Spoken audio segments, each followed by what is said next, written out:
नमस्कार दोस्तों, मैं हूं आपके साथ साक्षी और आप देख रहे हैं नेक्स्ट 9 लाइफ। आज के प्रोग्राम में आप सभी का बहुत बहुत स्वागत है। प्रोग्राम की शुरुआत करेंगे सोनाली फोगाट से।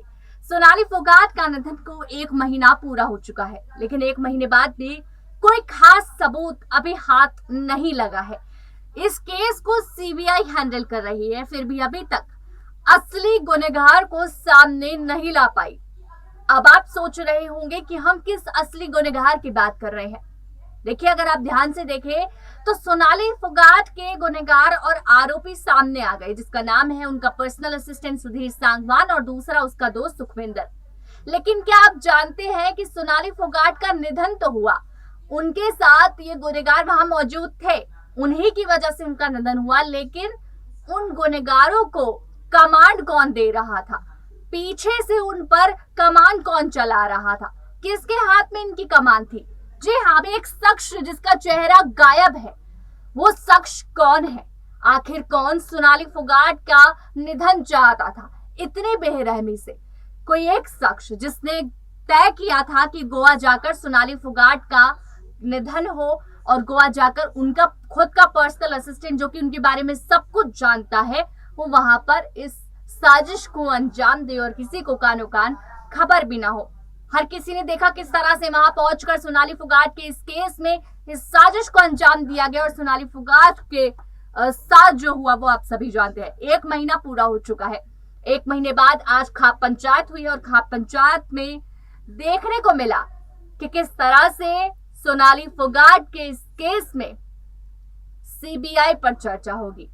देखिए, पुलिस की जांच के बाद यहां पर कोशिश की गई कि पुलिस की जगह सीबीआई को यह केस दिया जाए, क्योंकि पुलिस कहीं ना कहीं हमसे सबूत छुपाने की कोशिश कर रही है।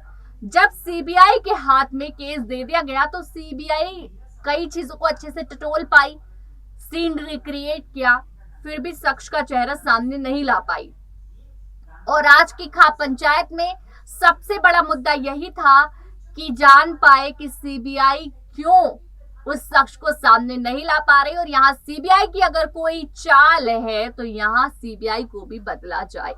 इसी के साथ आपको बता दें कि आज की खाप पंचायत का सबसे बड़ा जो अपडेट सामने आया है वो ये है कि सोनाली फोगाट की बेटी यशोधरा फोगाट और उनके परिवार ने वहां बैठे लोगों से, किसानों से माफी मांगी।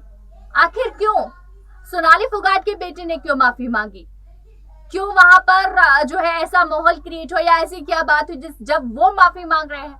इसकी वजह ये है कि सोनाली फोगाट ने अपने समय में, जब वो बीजेपी की नेता थी, तो किसान आंदोलन के वक्त किसानों पर अपशब्दों का इस्तेमाल किया था, जिसकी माफी यहाँ यशोधरा फोगाट, उनके भाई बोलते हुए नजर आए, उनके जीजा भी बोलते हुए नजर आए। सोनाली फोगाट के जीजा बोले कि उस वक्त हमने रोकने की कोशिश की थी और इसी बात पर सोनाली ने मुझ पर ही केस दर्ज कर दिया, मुझ पर ही मुकदमा कर दिया। और अब सोनाली फोगाट जब वो कुछ बोली थी तो अब हम उस बात की माफी मांग रहे हैं, तो उन किसानों से माफी मांगी गई। तो उस वजह से वहां पर खाप पंचायत में सोनाली फोगाट की बेटी यशोधरा फोगाट और भाई और जीजा ने वहां पर माफी मांगी। इसी के साथ क्या बड़े फैसले हुए हैं वो तो जल्द पता ही लग जाएंगे, लेकिन अभी तक सोनाली फोगाट का इस केस का खुलासा नहीं हुआ है।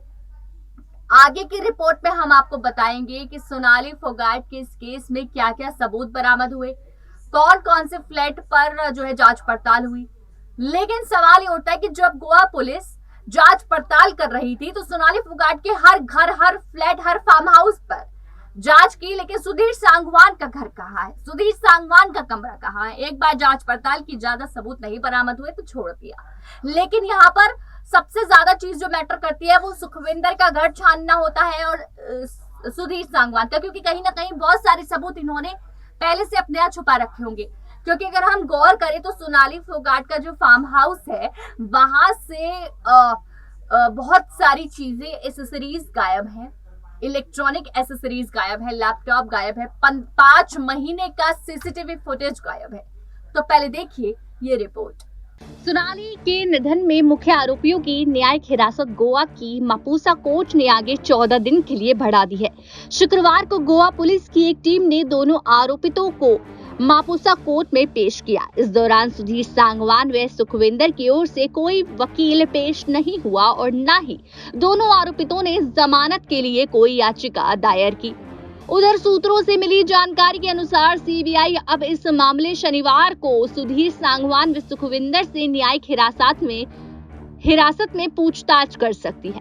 अभी तक सीबीआई ने इस मामले में कोर्ट से आरोपितों की रिमांड को लेकर याचिका दायर नहीं की, लेकिन सूत्रों की माने तो सीबीआई को न्यायिक हिरासत में ही सुधीर और सुखविंदर से पूछताछ की अनुमति मिल चुकी है। हालांकि अभी तक इसकी पुष्टि करने से सीबीआई और गोवा पुलिस के अधिकारी लगातार बच रहे हैं। शुक्रवार को सोनाली फोगाट के निधन को एक माह भी पूरा हो गया। माना जा रहा है कि चंडीगढ़ फोरेंसिक लैब से सोनाली के शव की फोरेंसिक रिपोर्ट आने के बाद नए तथ्यों के आधार पर सीबीआई सुधीर और सुखविंदर का रिमांड मांगेगी। दरअसल इस केस में गोवा पुलिस पहले ही 3 चरणों में दोनों आरोपितों का 14 दिन का पुलिस रिमांड लेकर पूछताछ कर चुकी है। ऐसे में सीबीआई के पास इस मामले में रिमांड के लिए नए तथ्य नहीं है। ऐसे में फोरेंसिक रिपोर्ट की इस मामले में सीबीआई के लिए रिमांड का एक पुख्ता आधार बनेगा। इतना ही नहीं, गोवा पुलिस द्वारा सौंपे गए सबूतों और लियोनी रिजॉर्ट एवं कर्लीज क्लब में जांच के दौरान भी अधिकतर चीजें बिल्कुल वैसी ही मिली हैं जैसा गोवा पुलिस की केस डायरी में दर्ज था। इस वक्त सोनाली फोगाट के केस को लेकर सीबीआई पूरी तरीके से जांच पड़ताल में लगी हुई है और पूरी तरीके से कई सबूत भी हथिया चुकी है। फिलहाल इंतजार रहेगा सोनाली फोगाट के उन आरोपी का और इस वक्त उस शख्स का जो यहाँ पर जल्द बताएगा कि आखिर उसने साजिश को अंजाम क्यों दिया, क्योंकि अभी एक चेहरा सामने आना बाकी है। जैसे कि आपने इस रिपोर्ट में देखा कि सोनाली फोगाट के इस केस में उनके नोएडा वाले घर तक पहुंच गई थी पुलिस, लेकिन बरामद तो कर पाई और फोन बरामद करने के बाद फोन ही नहीं छाना। गोवा पुलिस यहाँ कुछ तो गलत जरूर कर रही थी। यहाँ सीबीआई ने ये चीज छान मारी और सोनाली फोगाट के फोन से भी बहुत सारे सबूत बरामद किए हैं, लेकिन अभी तक वो शख्स सामने नहीं आया जो यहाँ पर साजिश को अंजाम दे रहा था। फिलहाल कयास ये है कि राजनीति से कोई ऐसा शख्स हो सकता है जो सोनाली फोगाट के खिलाफ इस साजिश को अंजाम देने की कोशिश कर रहा था। सोनाली फोगाट के इस केस में जो यहाँ पर बड़ी प्लानिंग बना रहा था वो कोई राजनेता हो सकता है। हालांकि उस राजनेता का नाम अब तक सामने नहीं आया है। परिवार के आरोप है कि कोई राजनीति से ही है जो सोनाली फोगाट को मारना चाहता था, जो कोई बदला ले रहा था। फिलहाल इंतजार रहेगा कि बीजेपी से ही क्या ऐसा कोई नेता है, क्योंकि सोनाली फोगाट के निधन के बाद बीजेपी से कोई आगे नहीं आया जो उनके लिए बोल सके। हालांकि उनके दोस्त जिनके साथ कुलदीप बिश्नोई की बात कर रहे हैं, कुलदीप बिश्नोई के साथ वो काफी रणनीति आगे की बना रहे थे। कुलदीप बिश्नोई ने खुद इस बात का ऐलान किया है और बोल रहे थे कि मेरे साथ तो वो खुश थे, ऐसा कोई दिक्कत नहीं थी। हालांकि कुलदीप बिश्नोई पर भी आरोप लगे, लेकिन बीजेपी से और कोई नेता सामने नहीं आया, तो सवाल और शक की घड़ी हर किसी पर उठती है। फिलहाल के लिए इतना ही। ऐसे और प्रोग्राम और डिबेट्स के लिए हमारे साथ जुड़े रहें और देखते रहें नेक्स्ट 9 लाइव।